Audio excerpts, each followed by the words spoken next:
Students, circle chapter आज start कर रहे हैं। Question number 1। यहाँ पे ये सम ऑलरेडी आया हुआ है मेरे पास। जो क्वेश्चन बैंक है उसमें डेट मेंशन नहीं है, मुझे पता नहीं है कौन से साल में आया, लेकिन ये आया हुआ है बोर्ड्स में। तो इसमें क्या दे रखा है पहले तो उसको समझते हैं। बोर्ड्स वाले सम्स क्यों करके दिखा रहा हूँ, क्योंकि ऐसे टाइप के सम्स, ऐसे टाइप के, ऐसा नहीं कि ये का ये आ जाएगा, ऐसे टाइप के सम्स आ सकते हैं। तो इसमें क्या टेक्निक यूज हुई थी, वही टेक्निक यूज करके आप दूसरे भी सम्स आएंगे तो उसको आप सॉल्व कर सकते हो। इसलिए बोर्ड्स का जो प्रीवियस पेपर्स है उसको सॉल्व करके अंडरस्टैंड करके जाना जरूरी है। ओके, अब यहाँ पे ये जो ट्राइंगल दिख रहा है अंदर, ये ट्राइंगल क्या हो गया है, equilateral triangle as per given information. ठीक है, अगर ये इक्विलेटरल ट्राइंगल है तो उसके all sides will be equal, पहली चीज। इसके साथ साथ इसके all angles will be what, 60 degree each. तो इसके सारे के सारे एंगल्स कितने हो गए, 60 डिग्री ईच। ओके, उसके बाद में क्या दिया है, ये जो बीपी है ये क्या है, एंगल बाइसेक्टर। ठीक है, तो देखिए मैंने क्या बोला, all angles will B 60 degree each, सारे के सारे 60 डिग्री हो जाएंगे। इसका मतलब स्टूडेंट्स ये भी 60 है, ये भी क्या है 60, और ये भी पूरा का पूरा क्या है 60, क्योंकि ये एंगल बाइसेक्टर यहाँ पे आ गया है, एंगल बाइसेक्टर यहाँ पे आ गया है। तो इसका मतलब ये 30 डिग्री का हो जाएगा और ये भी कितना हो जाएगा 30 डिग्री का। ये चीज क्लियर हो गया। ठीक है, हमें प्रूफ क्या करना है, ये सी क्यू और ये सी ए ये इक्वल है। अब ये सी क्यू और सी ए दोनों एक ही ट्राइंगल में आ रहे हैं, इसका मतलब ये आइसोसेलेस ट्राइंगल हम लोग को प्रूफ करना है। आइसोसेलेस ट्राइंगल प्रूफ करना है तो ध्यान रखिए, दो साइड्स तो इक्वल प्रूफ करना है। अगर दो एंगल्स में इक्वल प्रूफ कर देता हूं तो मैं बोल सकता हूं it is an isosceles triangle, और मैं converse of isosceles triangle theorem से बोल सकता हूं C Q is equal to C. ऐसा हम लोग को दिमाग चलना चाहिए, ठीक है ना। तो देखिए मुझे ये सी क्यू और सी ए, सी क्यू और सी, मैं तो इसको थोड़ा सा बोल्ड कर देता हूँ, बोल्ड कर देता हूँ। ओके,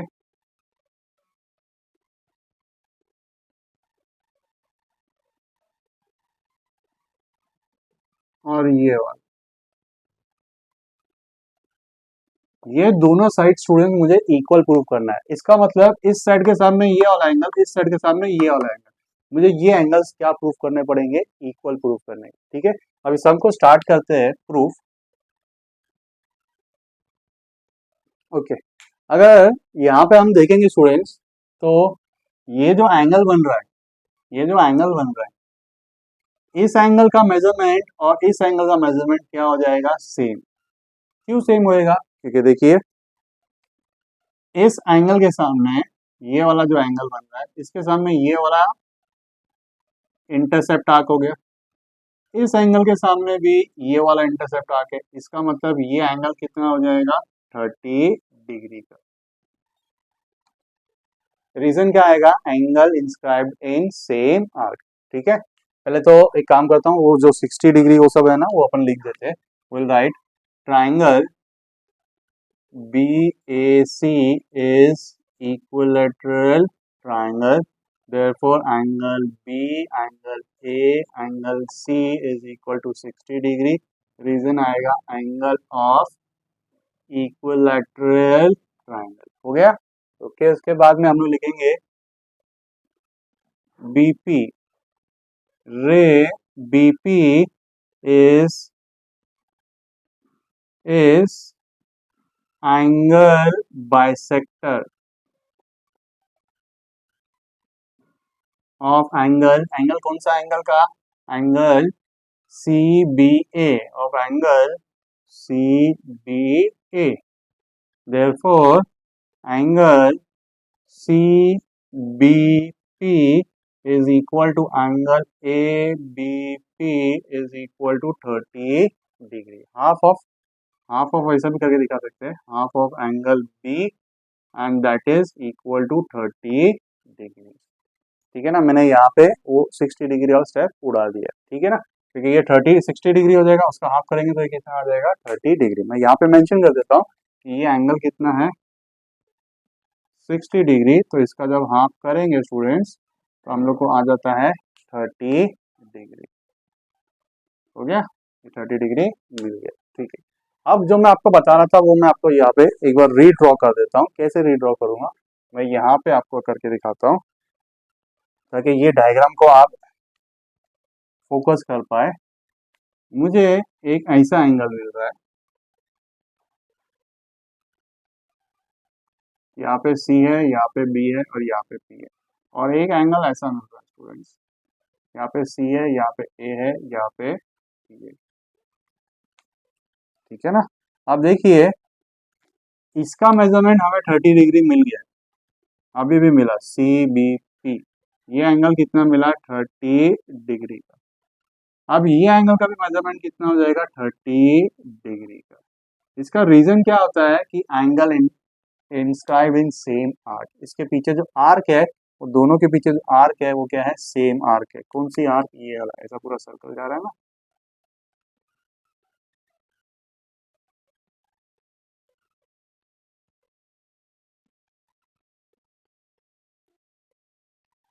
और अगर इंस्क्राइब एंगल थ्योरम भी यूज करेंगे स्टूडेंट तो इसका मेजरमेंट क्या आएगा, half of this arc, half of this arc, और इसका भी मेजरमेंट क्या आएगा, हाफ ऑफ दिस आर्क। इसलिए दोनों का मेजरमेंट क्या हो जाएगा, सेम। ठीक है ना। तो अभी देखिए हम लोग क्या लिखेंगे, यहाँ पे will write angle angle C B P is equal to angle C A P that is equal to 30 degree. इसका रीजन क्या आएगा, angle inscribed in same arc. कौन सी आर्क है students, inscribed in same arc, ये green वाला arc है, ये ग्रीन वाला आर्क, ये ग्रीन वाला। ठीक है ना। और एक और चीज है, पीछे आर्क, दोनों के पीछे सेम आर्क है, दोनों के आगे सेम आर्क है, इंटरसेप्ट आर्क भी अगर सेम है तो वो भी क्या हो जाता है, कॉन्ग्रुएंट हो जाता है। ठीक है ना। ओके, तो इसको मार्क कर रहा हूँ इक्वेशन नंबर 1। इसका मेजरमेंट 30 कहाँ से आया, फ्रॉम 1 एंड फ्रॉम 1, दोनों रीजन ले, और इसको मार्क करता हूँ इक्वेशन नंबर 2। अब देखिए मेन डायग्राम में ये 30 डिग्री मुझे मिल गया। ठीक है ना, 30 डिग्री मुझे मिल गया। ठीक है ना, इसको भी मैं सर्कल कर देता हूँ, ये 30 डिग्री मुझे मिल गया। अब इस ट्राइंगल के ऊपर आ जाते हैं, इसी ट्राइंगल के ऊपर आ जाते हैं। ठीक है, मैं यहाँ पे रीड्रॉ कर देता हूँ ट्राइंगल।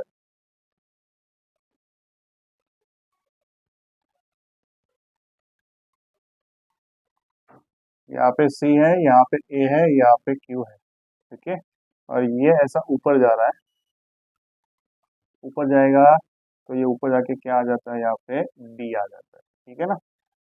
ओके, ये वाला एंगल हम लोग को स्टूडेंट्स कितना मिल गया था, 60 डिग्री। अब इस ट्राइंगल के लिए ये एक्सटीरियर एंगल है, ये क्या बन गया, एक्सटीरियर एंगल। एक्सटीरियर एंगल का मेजरमेंट क्या होता है, सम ऑफ रिमोट इंटीरियर एंगल। तो रिमोट इंटीरियर एंगल कौन सा होएगा, इसके बाजू वाले को छोड़ के ये बाकी दोनों एंगल्स क्या बन जाते हैं स्टूडेंट्स, रिमोट इंटीरियर। और इस रिमोट में भी ये वाले एंगल का मेजरमेंट मुझे मिल गया है 30 डिग्री। तो ये 30 है तो ये कितना आएगा, ये भी 30 डिग्री होगा, क्योंकि ये 30 और 30 ऐड हो गई, ये 60 डिग्री बनता है by remote interior angle property. तो हम लोग लिखेंगे in triangle C Q A, for triangle C Q A angle B C A is exterior angle. क्या लिख रहा हूं इसको, exterior angle. Therefore exterior angle का मेजरमेंट, एक्सटीरियर एंगल का मेजरमेंट, एंगल का नाम लिखता हूं पहले, B C A is equal to sum of remote interior angle, sum of remote interior. Remote interior में क्या आएगा, एक तो आएगा सी ए क्यू और एक आएगा सी क्यू ए। इसका रीजन क्या आएगा, रिमोट इंटीरियर एंगल थ्योरम, ये हमने 9th स्टैंडर्ड में पढ़ा था। अब यहाँ पे फटक से मेजरमेंट लिखता हूँ, इसका मेजरमेंट कितना था स्टूडेंट, 60 डिग्री। ठीक है, और सी ए क्यू का मेजरमेंट कितना है, सी ए क्यू का 30 डिग्री। कहाँ से आया स्टूडेंट, अभी देखिए यहाँ पे ये हमने क्या लिखा था, सी ए पी, यही पी आगे जाएगा तो क्या बन जाता है यहाँ पे क्यू। तो मैं डेट इज डाल के यहाँ पे भी लिख सकता हूँ और उसको मार्क कर देंगे इक्वेशन। तो इधर लिख देता हूँ that is angle C A Q is equal to 30 degree. तो इसलिए इसके जगह पे क्या लिखूंगा अभी मैं 30 डिग्री। देखिए ये सी ए क्यूब 30 मिल गया था, तो मैं यहाँ पे लिख देता हूँ 30 और ये मुझे फाइंड करना है। ये इधर जाएगा माइनस हो जाएगा, तो मुझे मिल जाएगा C Q A is equal to 30। ये भी मुझे क्या आ गया 30। अब मैं लिखूंगा in triangle C Q A angle Q and angle A both are 30 डिग्री। ए कहाँ से आया? फ्रॉम इक्वेशन नंबर 2 से, और क्यू कहाँ से आया? फ्रॉम इक्वेशन नंबर 3 से, from 2 and 3। Therefore C Q, Q के सामने क्या आएगा? क्यू के सामने कौन सा साइड है? सी ए, और ए के सामने क्या है? C Q are congruent by converse of isosceles triangle. Clear है? और कोई भी सम आपको ऐसा लग रहा हो कि आपको नहीं आ रहा है, कुछ दिक्कत हो रही है, तो please let me know to the comment section. मैंने पूरा हॉट्स का सीरीज बनाया है, फॉलो मी ऑन इंस्टाग्राम पे मैं डायरेक्ट फोटो डाल देता हूँ, तो आप डायरेक्ट फोटो को देख के आपके लिए कन्वीनियंट हो जाता है कि हाँ ये सम मुझे इस चैनल पे मिल जाएगा, आपके लिए वो कन्वीनियंट हो जाता है, just to save your time. तो एक सम की एक वीडियो बना रहा हूँ हॉट्स की सीरीज के लिए। बाकी जो एक्सरसाइज जो मैंने सॉल्व की है, पूरे चैप्टर सॉल्व किए, ऑलमोस्ट 90% हर एक चैप्टर का मैंने सॉल्व किया है। उसमें मैंने एक पर्टिकुलर एक्सरसाइज स्टार्ट किया है, और लेक्चर सीरियल वाइज आपको जाना है, लेक्चर नंबर 1 लेक्चर 2 उसको फॉलो करो, पूरा चैप्टर आपको मिल जाएगा। हो सकता है प्रॉब्लम सेट या एक्सरसाइज काफी बड़े है, तो मैंने उनको 2-3 पार्ट में डिवाइड कर दिया।